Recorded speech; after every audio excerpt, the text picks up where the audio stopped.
a piece of glacier. So this piece of glacier is 1,000 years old, and I will make sure you have the chance to touch it and probably lick it or eat it. Yeah, I know you guys.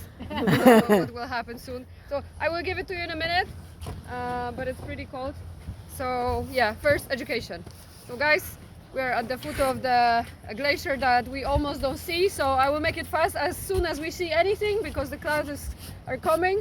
So all these traces of ice under the clouds still visible is Vatnajökull Glacier. This is the biggest glacier in Iceland and also biggest glacier in Europe by volume. But I know you just see a tiny little piece, but just to make it simple, imagine a really big octopus. So the head of the octopus is Vatnajökull, and it has 30 arms. These arms are glacier outlets or glacier tongues. So we only see 2 of the arms of our octopus. So imagine how huge it is. It covers 8% of entire country here. And this glacier outlet, this arm of our octopus, is the biggest of all the 30 glacier outlets. It's called Breiðamerkurjökull. I like your style. So Breiðamerkurjökull is the biggest one of all the 30 glacier outlets, 12 kilometers wide, and it's also the source of all these beautiful icebergs here. So let me tell you how what it means when you read or hear that glaciers are melting. So this is a good place to understand and actually witness yourself how it's happening. So there's the tip of the glacier tongue that meets the water right there, and the big pieces of ice, icebergs, break off every day of that glacier outlet, and they slowly travel here towards the lagoon, which takes them days or sometimes even weeks, depending on how big they are, depending on the weather. And they stay over there even for months. Of course, during this time, they break into smaller pieces, such as this ones, and they melt and they flip over and they collapse and they change their shape. So this landscape is very, all the time on the move and is changing all the time. For example, an hour ago, one of the biggest icebergs in the lagoon broke and flipped over. So you see a lot of ice on the surface of the water. This is all coming from that iceberg. So yeah, this place never looks the same twice. And when the pieces of ice are small enough to be pushed under the bridge, they end up on the Diamond Beach, which is the place across the bridge. And when you see a lot of diamonds on that beach, you can be sure that these are all pieces of Breiðamerkurjökull or Breiðamerkurjökull. So you can also say bread, milk, yogurt. Just say it fast. Okay. Now, so that's the story with the glacier melting. Now, I told you that this is 1,000 years old ice. So now, question for you: how old do you think this lake is? Don't say million because it has to be younger than the ice. Oh, younger than the ice. Oh, yes. 500. 500. Okay, we're getting there. 90 years. 90. 90 years ago, here was just a glacier. There was no lake. Everything was covered with the ice. So now, always when I give this number, you start to understand how fast these changes are happening here, because 90 years is basically nothing. So when you imagine that this, it's gone. I don't know where's the glacier anymore.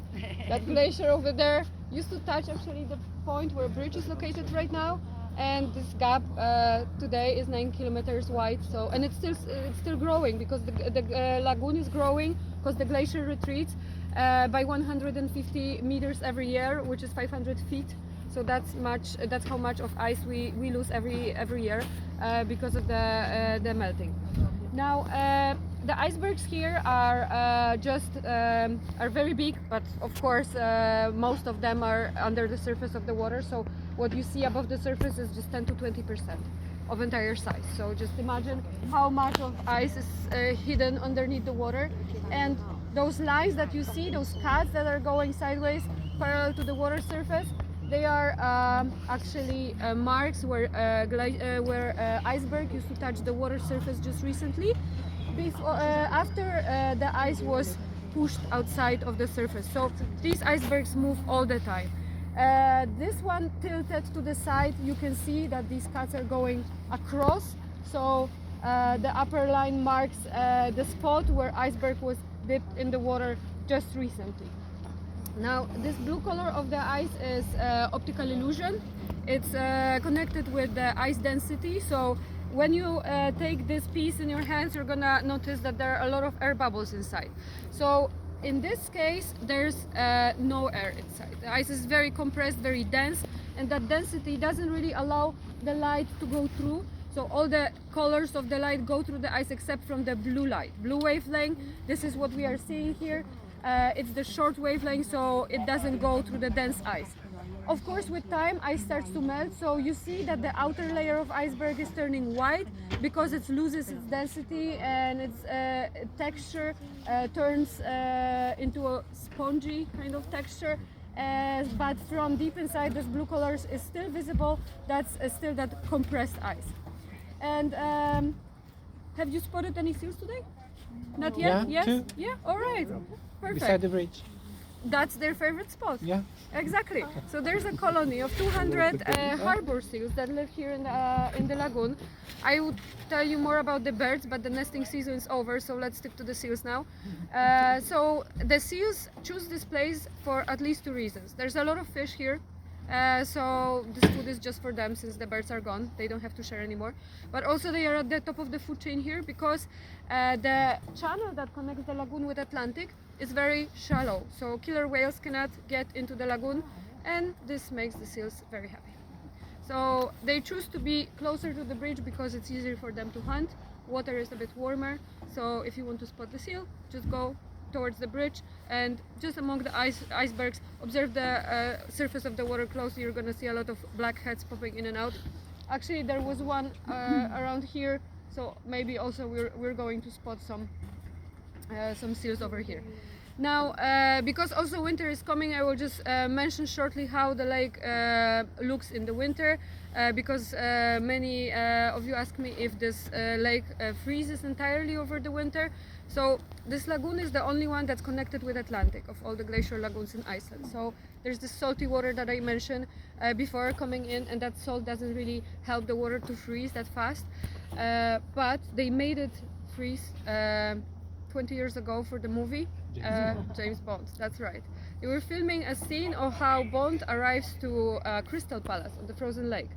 So they were filming it here, and in order not to drown Aston Martins in the water, they needed a very thick layer of ice. So to get that, they built a sand dam under the bridge to stop that salt water from coming into the lagoon. And within 2 weeks, everything was frozen. Just keep in mind, 2 weeks, yes, it was severe winter, -10, -20, so they got pretty lucky with the weather too.